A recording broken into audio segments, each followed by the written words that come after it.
ان الحمد للہ والصلاۃ والسلام علی رسول اللہ اما بعد اعوذ باللہ من الشیطان الرجیم۔ ناظرین، قرآن اور موجودہ مسلمان سیریز کی قسط نمبر 5 کے اندر آپ کو خوش آمدید کہتے ہیں۔ آج کا ہمارا عنوان ہے قرآن اور سائنس، تحقیق کی بولی ہوئی دعوت۔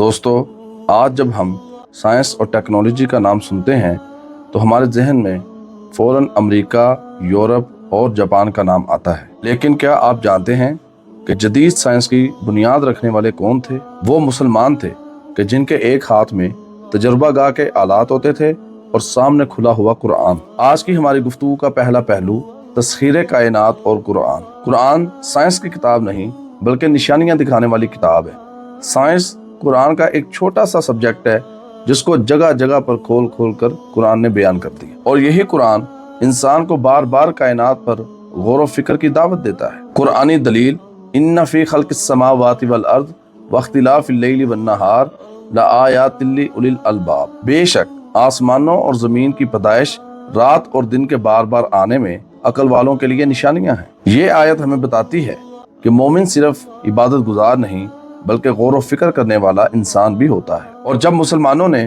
ان آیات پر عمل کیا تو جابر بن حیان، ابن الحیثم اور البیرونی جیسے عظیم سائنسدان پیدا ہوئے۔ اور آج کی ہماری گفتگو کا دوسرا پہلو ہے جدید دریافتیں اور قرآنی اشارے۔ قرآن نے کائنات کے کئی ایسے حقائق کی طرف اشارہ کیا ہے کہ جس کی دریافت سائنس نے صدیوں بعد کی ہے۔ ان میں سے ایک چیز ہے کائنات کی ابتدا، جسے بگ بینگ کہا جاتا ہے۔ قرآن کہتا ہے اولم یر الذین کفروا ان السماوات والارض، کیا کافروں نے نہیں دیکھا آسمان اور زمین باہم آپس میں ملے ہوئے تھے۔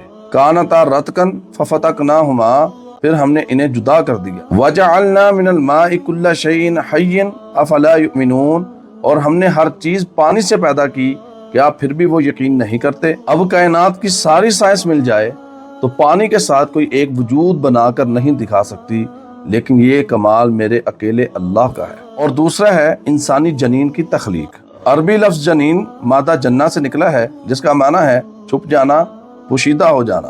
اس لیے رحم مادر میں موجود بچے کو جنین کہا جاتا ہے۔ اور یہ جنین تیار ہونے میں کچھ اہم مراحل ہوتے ہیں جن کو سائنس نے صدیوں بعد دریافت کیا، لیکن رب العالمین نے قرآن میں ان کو صدیوں پہلے ہی بیان کر دیا۔ وَلَقَدْ خَلَقْنَا الْإِنسَانَ مِنْ سُلَالَةٍ مِّن طِينٍ، اور ہم نے انسان کو مٹی کے خلاصے سے پیدا کیا۔ ثُمَّ جَعَلْنَاهُ نُطْفَةً فِي قَرَارٍ مَّكِينٍ، اور پھر ہم نے اس کو ایک محفوظ جگہ میں نطفہ بنایا۔ ثُمَّ خَلَقْنَا النُّطْفَةَ عَلَقَةً فَخَلَقْنَا الْعَلَقَةَ مُضْغَةً، پھر نطفے کو جمے ہوئے خون کی شکل دی، پھر اسے گوشت کا لوتھڑا بنایا۔ اور تیسری دریافت ہے دو سمندروں کے درمیان ایک آڑ، کہ کوئی دیوار نہیں، کوئی پردہ نہیں، لیکن پانی ہے کہ اس کی حرارت، اس کا رنگ، اس کی نمکیات دونوں سے جدا جدا ہے اور دونوں الگ الگ نظر آتے ہیں۔ سائنس نے اس کو صدیوں بعد دریافت کیا اور اللہ نے قرآن میں اس کو صدیوں پہلے ہی بیان کر دیا۔ مرج البحرین یلتقیان بینہما برزخ لا یبغیان، اس نے دو سمندروں کو چھوڑ دیا، وہ آپس میں ملتے ہیں لیکن ان دونوں کے درمیان ایک آڑ ہے جس سے وہ تجاوز نہیں کرتے۔ اور آج کی ہماری گفتگو کا تیسرا پہلو یہ ہے ایک سوال کہ ہم بالآخر پیچھے کیوں رہ گئے۔ ایک وقت تھا کہ جب بغداد، قرطبہ، نیشابور، مکہ مدینہ، فسطاط اور دمشق کی لائبریریاں دنیا کا علمی مرکز ہوا کرتی تھی، مگر آج ہم سائنسی میدان میں پیچھے کیوں ہیں؟ اس کی سب سے بڑی وجہ یہ ہے کہ ہم نے دین اور دنیا کو الگ کر دیا۔ حالانکہ پہلی وحی ہی یہ تھی اقرا بسم ربک الذی خلق، پڑھ اپنے رب کے نام سے جس نے پیدا کیا۔ یہ حکم مطلق تھا ہر اس علم کے لیے جو انسانیت کے فائدے کا باعث ہو۔ اور یاد رہے 8ویں سے 15ویں صدی کے درمیان کا دور اسلامی سنہری دور کہلاتا ہے، جس میں مسلمانوں نے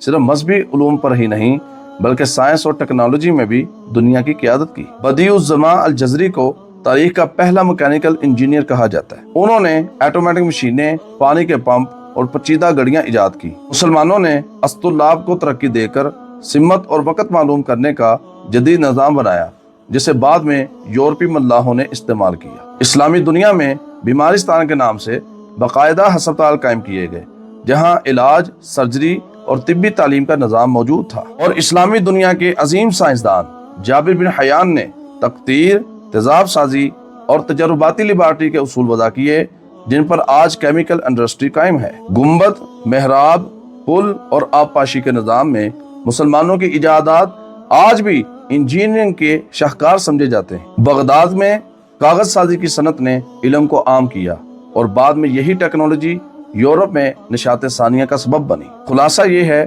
قرآن ہمیں جہالت میں رہنے کی دعوت نہیں دیتا، بلکہ علم، تحقیق اور کائنات کی تسخیر کی طرف بلاتا ہے۔ اگر ایک اسٹوڈنٹ، ایک طالب علم اپنی فیلڈ میں محنت کرتا ہے، اگر ایک ڈاکٹر نئی دوا ایجاد کرتا ہے، اگر ایک انجینئر نئی ٹیکنالوجی بناتا ہے اور اس کی نیت اللہ کی مخلوق کی خدمت ہو، تو یہ سب بھی عبادت ہے۔ آپ سے سوال یہ ہے کہ کیا آج بھی مدارس اور جدید تعلیمی نظام کے درمیان ایک مضبوط پل ہونا چاہیے کہ نہیں، تاکہ امت دوبارہ علمی قیادت حاصل کر سکے؟ اس کا جواب کمنٹ کے اندر ضرور دیں۔